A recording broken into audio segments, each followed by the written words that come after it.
আপনারা কি জানেন খুব সহজে যেভাবে মায়াপুর স্টাইলে এঁচোড় বিরিয়ানি তৈরি করা যায়, কোনো পেঁয়াজ রসুন কোনো কিছু ছাড়াই? তো দেখুন আমি কিভাবে করেছি। প্রথমে এঁচোড়টাকে ডমডম করে কেটে নিয়ে ভালো করে জলে ধুয়ে তার সঙ্গে আলু বিরিয়ানিতে যেমন দেয় সেভাবে কেটে হালকা তেল গরম করে বা ঘি গরম করেও আপনি ভেজে নিতে পারেন। তারপরে ম্যারিনেশন করার জন্য টক দই, মিঠা আতর, গোলাপ জল, কেওড়ার জল, আদা বাটা, জিরের গুঁড়ো একসঙ্গে দিয়ে স্বাদমতো লবণ মাখিয়ে 15 মিনিট রেখে দিন।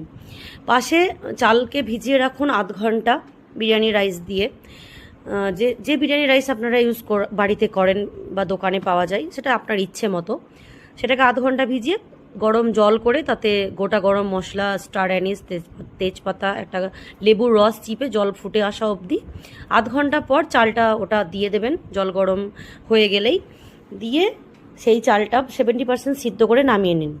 তারপরে এক পাশে কড়াই গরম করে সেই ম্যারিনেশন করে রাখা এঁচোড় আর আলুটাকে ভালো করে কষে নিতে হবে যতক্ষণ না এঁচোড় আর আলুটা নরম হয়ে আসছে।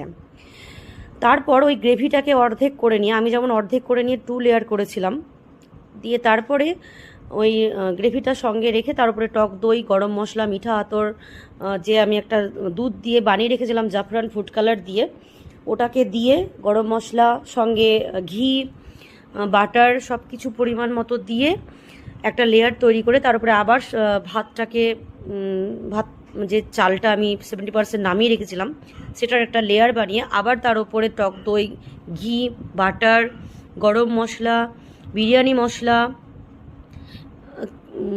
দুধে ভেজানো জাফরান ফুড কালার যেটা আমি বানিয়ে রেখেছিলাম, মিঠা আতর, সেটা দিয়ে আবার তার উপরে ভাতটাকে ভালো করে ছড়িয়ে নিয়ে আবার ঘি দিয়ে তার উপরে বাটার কিছুটা দিয়ে ওই দুধে ভেজানো আবার ওই লেয়ারটা আবার এক এক করে ওর মধ্যে দিয়ে আমি একটা ডেকোরেশনের জন্য আমার বাড়িতে ছিল ছানা, সেই ছানাটা ছোট ছোট বল বানিয়ে নিয়ে তার ওপরে ডেকোরেশন করেছিলাম আমি।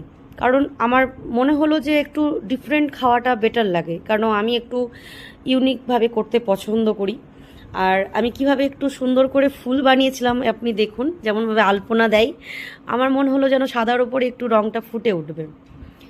তো ঠিক ওই ছানাগুলোকে নিয়ে ছানার বল করে আমি জাস্ট হাতে মুথে ভালো করে ছানাগুলো ছোটো ছোটো বল বানিয়ে নিয়ে ওই বলগুলো ডেকোরেশন করে একটা ফুলের শেপ দিয়েছিলাম। এটা আপনারা করতেও পারেন, নাও করতে পারেন, সেটা আপনার পছন্দের মতন। আপনারা হয়তো তার পরিবর্তে পনিরও দিতে পারেন, সেটা আপনার পুরোপুরি ইচ্ছে। এটা আমার পুরোপুরি নিজস্ব পছন্দের একটা দিক ভেবে আমি করেছিলাম যাতে ভালো লাগে।